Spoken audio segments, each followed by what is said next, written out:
रक्त बह रहा है ऋषि कुमार, इन्हें स्वच्छ करना होगा। आपको उपचार की आवश्यकता है।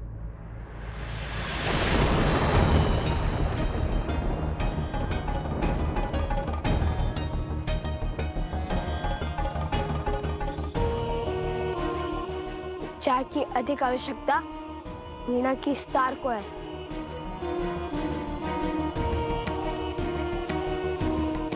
जो साक्षात माता सरस्वती ने हमें उपहार दिया था। ऋषि कुमार, महाराज की उदारता का उत्तर उद्दंडता से देना उचित नहीं है। लक्ष्मण, मेरा भाई उद्दंडी नहीं है,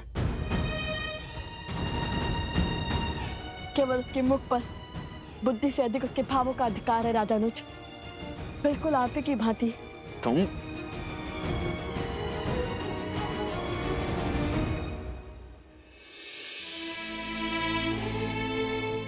वीणा का तार अधिक खींचने से टूट गया है ऋषि कुमार। क्या आप बताएंगे ऐसा क्या हुआ?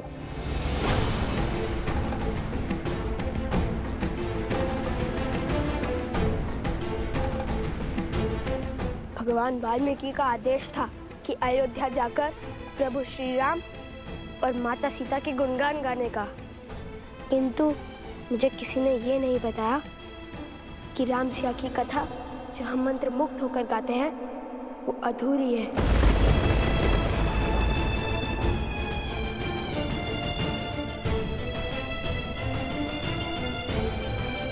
ऋषि कुमार,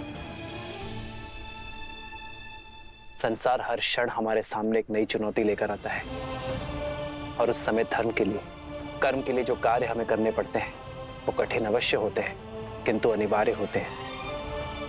एक व्यक्ति की जीवन कथा तब तक अपूर्ण है जब तक उसके प्राण उसके तन में। तो क्या जीवन की चुनौती के लिए कोई पत्नी अपने पति का साथ और हृदय का त्याग समर्पण कर सकती है महाराज?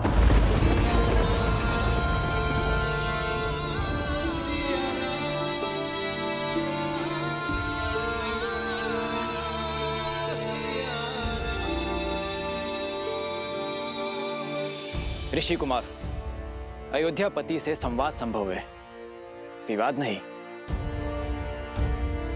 और अभी आप बालक हैं, ये राजधर्म नहीं समझेंगे आप। हमारे भगवान कहते हैं कि नारी के विषय में सदा बालक बनकर पूर्ण निश्चलता से विचार किया जाना चाहिए। वो नारी जिसमें सदा ही ममता का भाव समाया हो, उसके चरित्र का मूल्यांकन सदा बालक बनकर करना ही उचित होता है, क्योंकि बालकों की बुद्धि लोक पाठ से दूषित नहीं होती। शत्रुघ्न, इन ऋषि कुमारों को उससे सम्मान बाहर ले जाओ, यज्ञ में विलंब हो रहा है।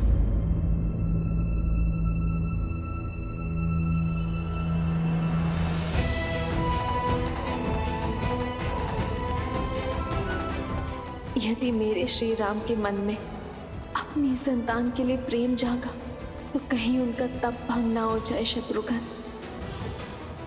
शत्रुघ्न, हनुमान, इन्हें सभा में लाए और बताए कि ये प्रश्न करेंगे। क्या सभा का त्याग? प्रभु, जो प्रश्न इनके मुख से निकल रहे हैं वो पूछने की मेरी इच्छा तो हुई, किंतु साहस नहीं।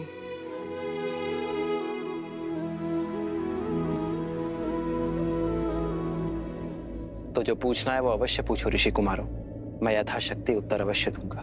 क्योंकि आपने माता सीता का त्याग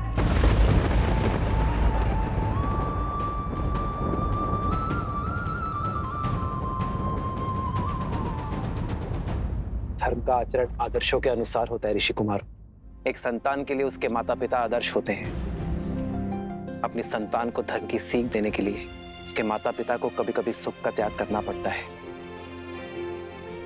वैसे ही अपनी प्रजा के लिए उसके राजा और रानी आदर्श हैं, सबके लिए परमात्मा आदर्श है। इसलिए संसार के सुख के लिए प्रत्येक युग में श्री विष्णु और माता लक्ष्मी एक दूसरे से वियोग की पीड़ा सहते, उसी से प्रेरणा लेकर अयोध्या नगर और कोसल राष्ट्र की प्रजा को उचित धर्म का दर्शन देने की इच्छा से मैंने और सीता ने वियोग का दुख स्वीकार किया।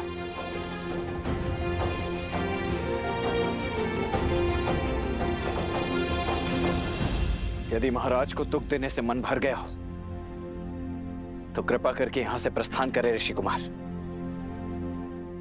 यज्ञ की अंतिम आहुति का समय निकट आ रहा है। हम यहाँ महाराज का दुख या अपमान का कारण बनने नहीं आए थे, अपितु हमारे प्रभु श्री राम और माता सीता के दर्शन करने आए थे।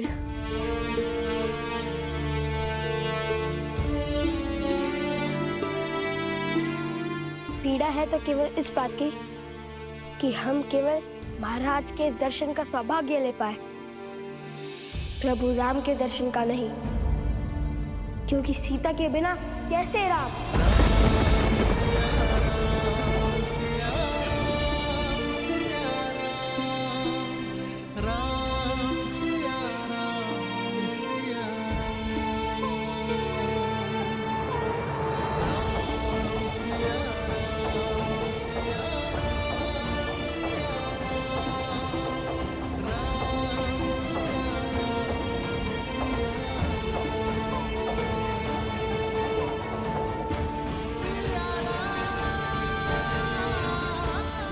क्योंकि सीता के बिना कैसे राम।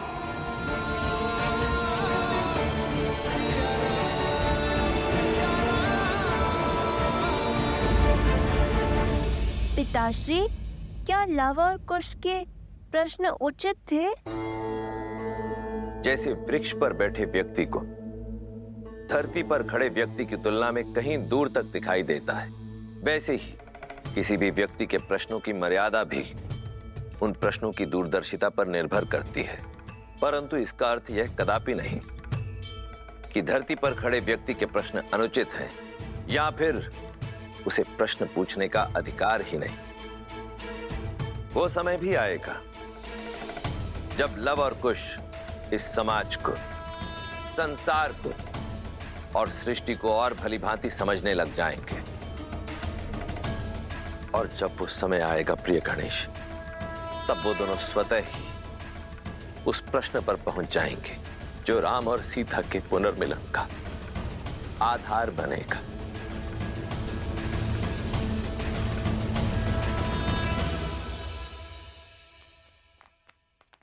अब क्या करना है?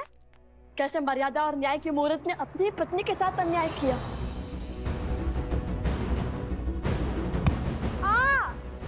अकस्मात क्यों रुक गए?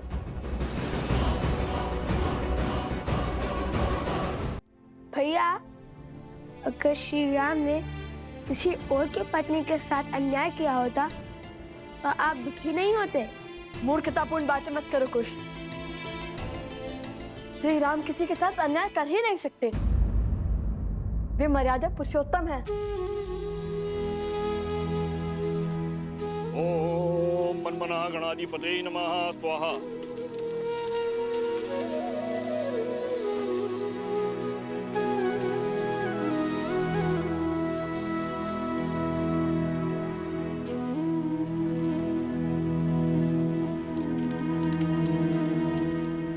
तो क्या जीवन की चुनौती के लिए कोई पत्नी अपने पति का साथ और हृदय का त्याग समर्पण कर सकती है महाराज?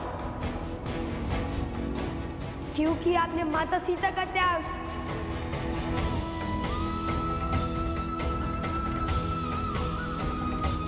क्योंकि सीता के बिना कैसे राम।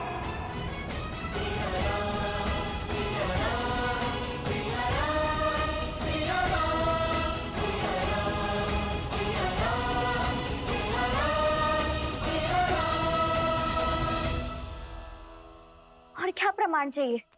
अब तो सिद्ध हो गया ना कि अयोध्या के राजा राम ने ही अन्याय किया है।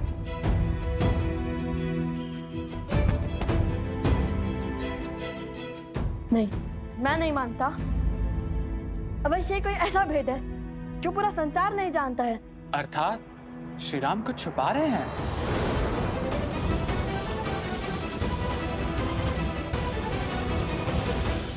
नहीं, कदाचित कोई ऐसा प्रश्न जो कि हमने पूछा ही नहीं, ऐसा प्रश्न जो हमारी बालक बुद्धि में कभी जन्मा ही नहीं, ऐसा प्रश्न जिससे हमारी सारी शंकाओं पर विराम लग जाए।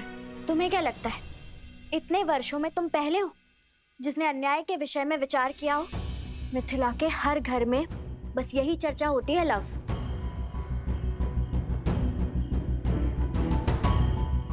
आपको केवल ये दुख है कि हम श्री राम से उचित प्रश्न नहीं पूछ पाए, किंतु मुझे देखिए, मुझे दो दुख हैं। क्या? एक तो माता सीता के दर्शन ना पाने का, और दूसरा उपगुरु की पत्नी का आरोप सत्य सिद्ध होने का। हम क्यों? भाभी माँ की बातें भैया सुनेंगे।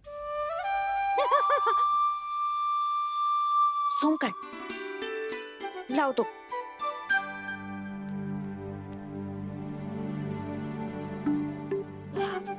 बहुत भूख लग रही है, आज भोजन क्या करेंगे?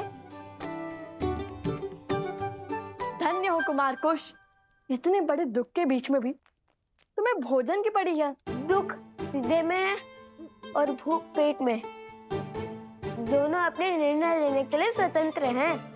हाँ, चलो ना फिर भोजनशाला में चलकर खाते हैं। नहीं, अब हम अयोध्या का अन्न तभी खाएंगे जब माता सीता अयोध्या लौटेंगी।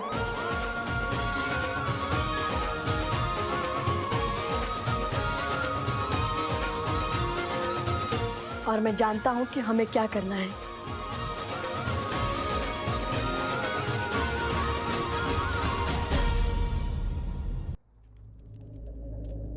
ओम स्वाहा।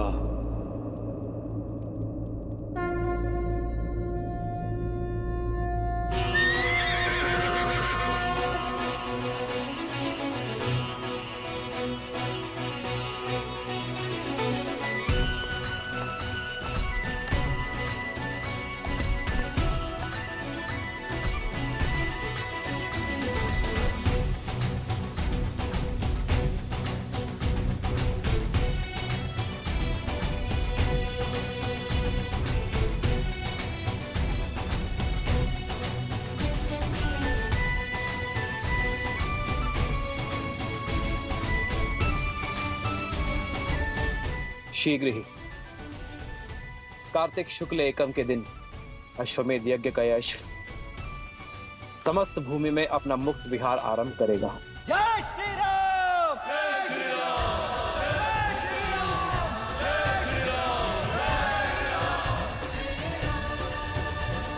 कुश, कुश, अब और चला नहीं जा रहा है, भूख लगी है।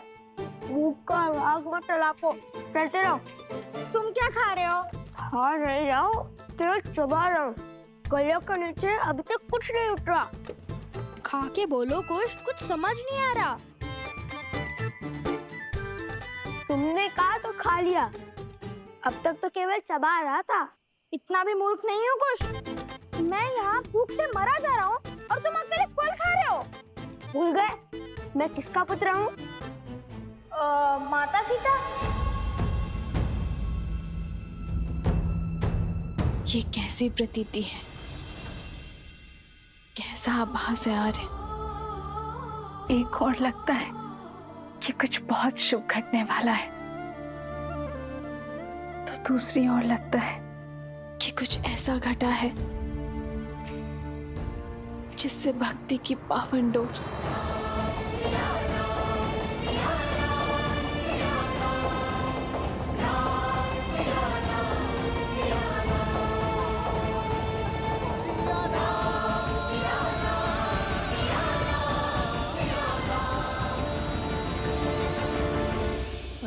बुद्धि के ध्वनि सोम, मैं तो माता सीता को केवल प्रेम से माता कहता हूँ। वो मेरी माता नहीं है। हाँ, वो भूखे पेट सोचने की क्षमता कम हो जाती है ना। तुम तो वन देवी के पुत्र हो। हाँ हाँ, मैं वन देवी का पुत्र हूँ। वैसे लव भैया ने क्या सोचा है? जितना मैं भैया को जानता हूँ, उन्होंने सोच लिया कि क्या प्रश्न पूछना है, कब प्रश्न पूछना है। सर्वप्रथम वहां देखो, कोई है? शीघ्र चलो। छोड़ो, सबसे पहले भैया को बताने दो कि पहले वो क्या करने वाले, फिर मैं बताऊंगा।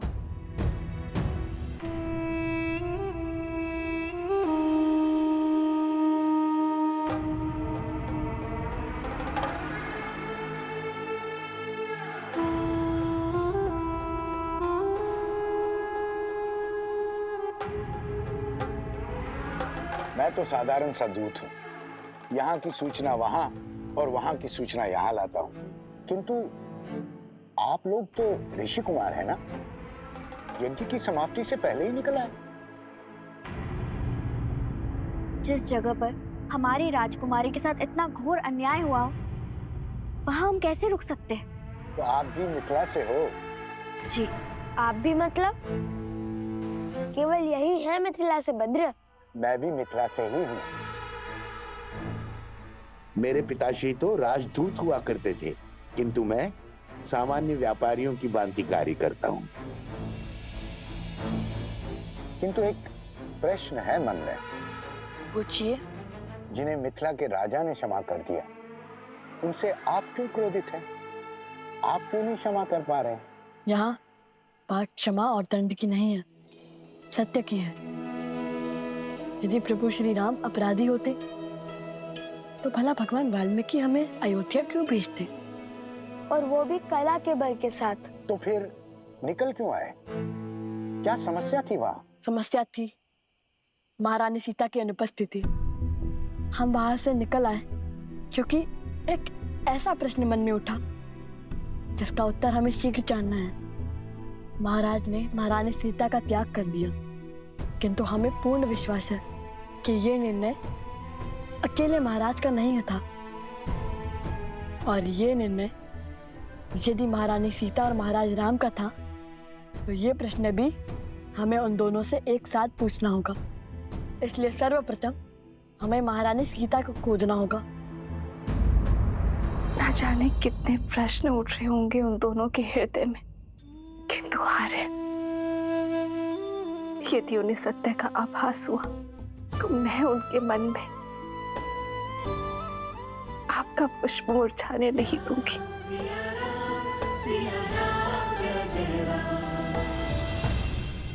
तो आप महारानी सीता को खोजने निकले हैं। कैसे खोजेंगे? एक ही मार्ग है जो भैया ने सोच रखा है, किंतु मैंने अभी तक तुम्हें वो मार्ग बताया नहीं है। इसीलिए सब जानने के लिए आतुर है। भैया आप कब बताएंगे? हमें अश्वमेध यज्ञ को रोकना होगा। किंतु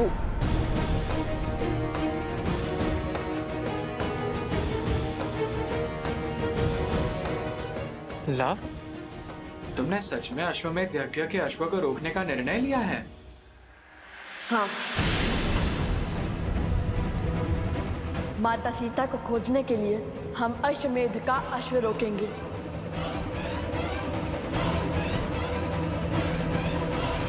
क्या? हाँ पुत्र, सिया राम के जीवन के इस अध्याय में लव और कुश अश्वमेध के अश्व को रोकेंगे। उसके पश्चात श्री राम और देवी सीता से प्रश्न भी पूछेंगे। यही विधि का विधान है, नियति का निर्देश है। क्या सोच रहे हो गणेश? नियति तो उनके लिए होती है ना जो जन्म मृत्यु के बंधन में बंधे होते हैं। ये उनकी नियति नहीं है प्रिय गणेश, ये तो उनकी योजना है जिसके द्वारा वे समय के अंत तक मानव और मानवता को जीवन जीने का, जीवन के विषय में सोचने का मार्ग प्रदर्शित कर रहे हैं।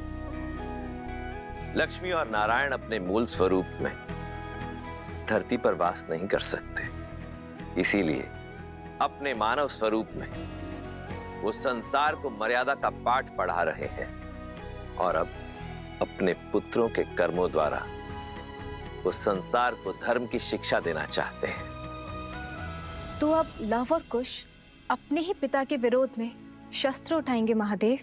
देवी, आप बार बार भूल जाती हैं मैं क्या कहता हूं।